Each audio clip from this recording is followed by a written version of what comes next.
DPC Skuad Nusantara Kabupaten Banyumas telah berhasil menginspirasi masyarakat Desa Kawungcarang untuk berwirausaha.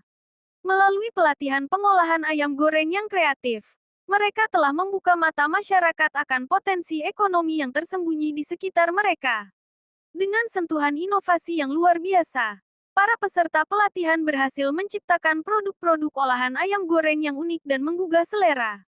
DPC Skuad Nusantara tidak hanya berbagi ilmu, tetapi juga membangun jaringan antar pelaku usaha sehingga tercipta sinergi yang kuat. Kisah sukses mereka ini membuktikan bahwa dengan semangat yang tinggi dan dukungan yang tepat, siapapun bisa meraih kesuksesan dalam berwirausaha. Sangat menarik. Kira-kira yang menjadi latar belakang dari Skuad Nusantara ini apa? Ya, terima kasih. Jadi Skuad Nusantara Dewan Pimpinan Cabang Banyumas adalah bagian dari Skuad Nusantara Nasional yang di bawah langsung oleh Bapak Wakapolri Pak Agus Andrianto. Salah satu visi misi Skuad Nusantara adalah pemberdayaan masyarakat, khususnya anggota Skuad Nusantara. Nah, saat ini kondisi ekonomi kita yang sedang tidak baik-baik saja, dan mungkin sampai beberapa waktu ke depan, kita perlu pemberdayaan anggota. Salah satunya adalah membuat usaha yang masuk akal, yang padat modal, mudah pemasaran, dan cuan. Nah, kita memilih ayam goreng karena ayam goreng ini adalah konsumsi semua lapisan. Dari segala lapisan akan senang mengkonsumsi ayam goreng. Tadi kita sudah praktekkan bagaimana dengan modal yang sangat terbatas, sangat kecil, kita bisa menghasilkan sebuah produk ayam goreng yang cukup menarik, dan keuntungan yang ternyata setelah dihitung cukup lumayan. Untuk usaha sampingan ibu-ibu atau bapak di rumah, ini menarik, tidak butuh waktu yang lama, pemasarannya gampang, rasanya enak, suppliernya gampang, karena ayam potong selalu ada, bumbu selalu ada, pasar ada, marketnya kita bantu. Itulah, nanti kita akan kembangkan dengan usaha-usaha kreatif lainnya yang bisa diadopsi oleh ibu-ibu rumah tangga di kelas perdesaan. Demikian. Selanjutnya setelah acara ini apakah ada upaya-upaya seperti pendampingan atau pembinaan dari Skuad Nusantara maupun dari pemerintah daerah tempat? Ya. Untuk mendapatkan produk ini layak edar, layak jual, diterima oleh konsumsi, ada dua syarat. Yang satu adalah PIRT, izin rumah tangga, di mana di situ akan dicek layak kepala pengelolanya, higienitasnya, sehingga mendapatkan sertifikat PIRT. Yang kedua, sertifikat halal. Nah, sertifikat halal itu penting. Kalau dua ini sudah, unsur ini sudah terpenuhi, insya Allah produk yang dihasilkan oleh teman-teman ini adalah sudah layak untuk dikonsumsi oleh publik. Dan kami membantu pendampingan untuk ke Dinas Kesehatan, ke perizinan maupun ke MUI. Kebetulan salah satu pengurus kita juga anggota pengurus Majelis Ulama Indonesia, juga pengurus di Pemda, sehingga insya Allah pendampingan kita untuk mendapatkan legalitas formal akan lebih mudah. Sejauh ini yang sudah dilakukan sudah mencakup desa atau kecamatan mana aja Pak di Kabupaten Banyumas? Ya, kebetulan ini adalah Skuad Nusantara Banyumas berdiri pada bulan Agustus pertengahan. Jadi masih relatif muda, baru 2 bulan. Maka kita ini adalah sebagai bentuk pilot project. Ini adalah yang perdana. Dan insya Allah kalau ini sukses dan memang bermanfaat dan diterima masyarakat, kita akan roadshow setiap kecamatan dulu selama 27 kecamatan. Dan nanti produk-produknya mungkin lebih bervariasi, tergantung demand, kebutuhan yang dibutuhkan masyarakat atau yang ngetren saat itu. Jadi begitu.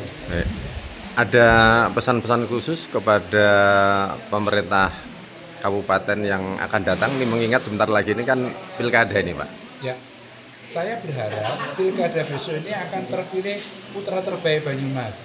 Jangan terpilih pejabat PJ Bupati. Nah, jadi saya terus terang secara berani menolak kotak kosong. Kita pilih putra terbaik Banyumas, kita ingin bangun. Dan saya sudah komunikasi sangat baik dengan pemerintah daerah Banyumas. Mudah-mudahan dengan support pemerintah daerah, dengan anggarannya, dengan fasilitasnya, bantuan peralatannya, teman-teman berusaha akan lebih mudah dan lebih menarik. Jadi UMKM kita harapkan bisa naik kelas ya Pak ya? UMKM naik kelas. Itu visi daripada Squad Nusantara. Baik, terima kasih Pak Edo. Terima kasih. Ibu usaha ini mulai kapan Bu? Saya usaha ini mulai 2019, Pak. 2019. Yes. Saat ini sudah dibantu dengan berapa orang? Sekarang 7 orang yang membantu 7 saya orang. di bagian produksi. Oh, iya. Waktu Ibu ngurus perizinan rasanya sulit apa mudah itu Bu? Kalau dulu saya kan ngurus perizinan itu 2019. Jadi itu masih agak sulit pada saat itu. Jadi kayak PIRT, halal itu kita benar-benar masih didatangi dari provinsi, khususnya untuk halal ya Pak ya. Dari provinsi verifikasi, kemudian kita ada perbaikan, terus ada form-form yang harus diisi, terus kemudian baru terbit. Nanti kalau misalnya ada ketemuan yang harus diperbaiki, biasanya suruh memperbaiki dulu, baru nanti bisa terbit nomornya. Kalau sekarang kan sudah mudah sekali nih Pak Nge. Oh gitu. Sekarang kan pakai ada self declare, ada apa yang mandiri itu, dan itu sangat mudah sekali. Saya Waktu dulu kebetulan sudah perpanjang, PR sudah perpanjang, MUI juga sudah perpanjang.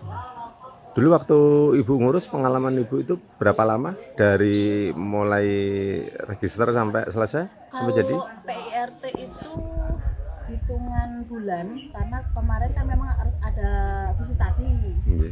dari Dinkes ke rumah, ngecek, visitasi, itu lumayan singkat, nggak begitu lama. Tapi kalau yang dari MUI itu sekitar mungkin 2 bulanan apa ya? 2 bulanan. Iya. Yang Dulu dari- sertifikasi halal ya. Iya, yang dulu. Iya. Iya. Boleh diceritakan Bu latar belakang Ibu memulai usaha ini apa gitu? Latar belakangnya yang pertama saya pengen cari uang Pak. Itu pasti ya. Jadi kita sebagai seorang ibu rumah tangga, sebagai seorang wanita, memang kita sudah mendapatkan jatah dari suami. Tapi jika kita memang bisa usaha sendiri, kenapa tidak? Dulu memang saya bekerja Pak di instansi, tapi anak saya itu kalau kita mau berangkat itu selalu gondeli. Mama masih ada waktu enggak seperti itu Pak. Lah di situ saya berpikir bahwa kayaknya anak saya lebih membutuhkan saya di rumah gitu. Nah, habis itu saya berpikir Pak, saya memang keluar resign dari pekerjaan, kemudian saya berpikir saya harus berbuat sesuatu seperti itu. Kemudian karena basic kita memang perikanan, akhirnya kita dapat ilmu ini dari penyuluhan perikanan, terus kemudian kita trial error lagi, kita kembangkan lagi sampai dengan kita temukan formulasinya. Nah dari situ memang awal-awal hanya teman dekat yang kita jual, terus kemudian kita tanya kurang apa kayak itu, dari ada rekomendasi, ada masukan, kita akomodir. Rasanya, teksturnya, kemasannya, itu kita mendapat masukan. Nah sampai dengan kita sudah seperti ini. Saat ini sudah ada berapa produk Ibu? Saya Produksi? hanya fokus di nila crispy Pak. Oh mungkin apa nih yang membedakan, varian atau ukuran atau Yang mungkin membedakan- target pasar? Yang membedakan itu adalah kemasannya. Jadi kalau produk itu saya hanya ada satu, yaitu nila crispy sarmila. Hanya ada ini, tapi kita ada 4 kemasan Pak, dengan 4 gramasi yang berbeda dan harga berbeda. Karena kita mau menyasar segmentasi pasar yang berbeda. Jadi memang ada kemasan yang seperti ini, kemudian ada kemasan toples, terus kemudian ada kemasan yang full printing. Kebetulan ada di sana tadi, ada 2 full printing. Itu kita punya kemasan 4. Ini rasanya sama. Produk yang terdapat di dalamnya juga sama kualitasnya, cuman memang harga dan gramasi yang berbeda. Dari sisi ekonomi rumah tangga, apakah ekonomi rumah tangga apa ada kemajuan sebagaimana yang Ibu harapkan? Pasti Betul. Pak, pasti. Ya. Dan positif ya? Positif sekali. Alhamdulillah. Karena apa? Dulu awal-awal kan semua saya kerjakan sendiri, mulai dari bahan pemilihan bahan baku, produksi, pemasaran, manajemen semua sendiri. Tapi sekarang alhamdulillah kita sudah dibantu, yang pembelian sendiri, penggorengan sendiri, packaging sendiri, kayak gitu Pak. Masalah ekonomi dalam keluarga itu pasti Pak, pasti akan berubah. Dan alhamdulillah sangat signifikan, karena yang tadinya kita hanya mendapatkan jatah dari suami, tapi saat ini alhamdulillah kita sudah bisa memberdayakan masyarakat sekitar, beberapa keluarga yang ikut mengais rezeki di produksi ini Pak. Terakhir Bu Sri, apa harapan Ibu atau para pelaku UMKM lainnya terhadap atau kepada pemerintah Kabupaten Banyumas?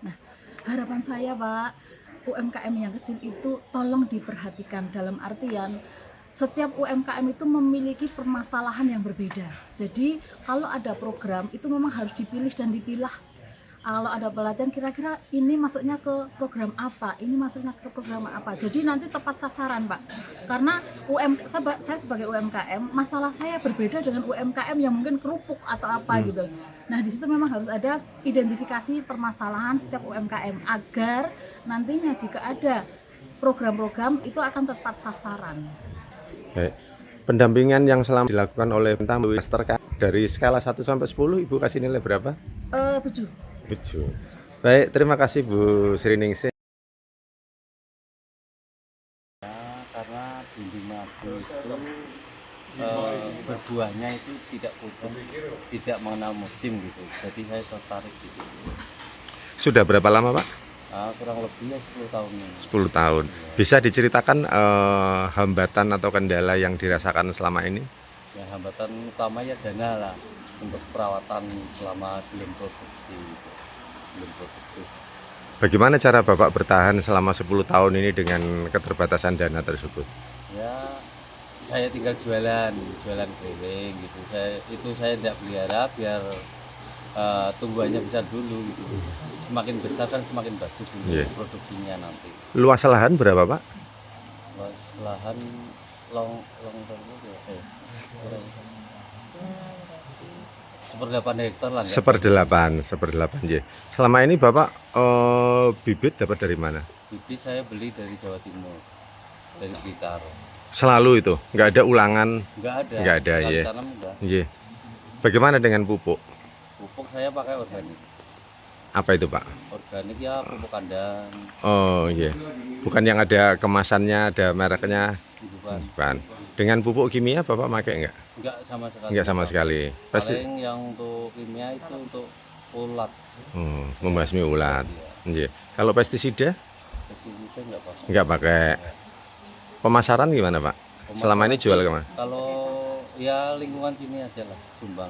Oh baru lingkungan kecamatan? Oh iya. Produksinya kan belum banyak. Oh gitu. 1/8 hektar itu kalau sekali panen bisa dapat berapa Pak? Tonasenya, beratnya? Kalau full semuanya nyampe ya 50 Pak. 50 kilo. Harga sekarang berapa Bapak jual sekilo? 15 sampai 20. 15 sampai 20 ribu. Iya. Selama ini pendampingan dari pemerintah melalui dinas terkait bagaimana Pak? Belum ada sama sekali. Belum ada. Bapak nggak pernah cerita menghubungi ke dinas, kecamatan atau kabupaten? Kalau kecamatan sama kabupaten belum pernah. Belum pernah. Ya, tapi lewatnya apa? Pertanian itu. Ya seperti Penyuluhan? apa ya? Penyuluhan PLK ya. PPL. PPLK apa? PPLK. Gitu. PPL. Ya. Tanggapan mereka gimana Pak? Ya enggak berlanjut itu. Iya. Harapan Bapak terutama kepada pemerintah atas kendala yang sekarang Bapak hadapi gimana Pak? Ya, diperhatikan, didampingi, syukur dikasih kucuran dana untuk pengembangan lebih lanjut. Terutama dana itu akan dipakai untuk pemeliharaan itu. Pemeliharaan. Ya. Realnya gimana Pak? Kalau pemeliharaan itu apa itu yang mau dikasihkan? Ya untuk pupuk ya untuk perawatan itu batang-batang itu pembungkusan itu kan perawatan semua. Iya. Maksudnya kalau pemerintah mau bantu apanya itu? Ya dananya lah. Dananya ya. Iya. Untuk perawatan itu. Iya. Biaya tenaga kerja atau Iya. apa? Iya semua itu. Baik, makasih Pak. Iya. Dari Banyumas, Taufik Jarot Andrayanto mengabarkan.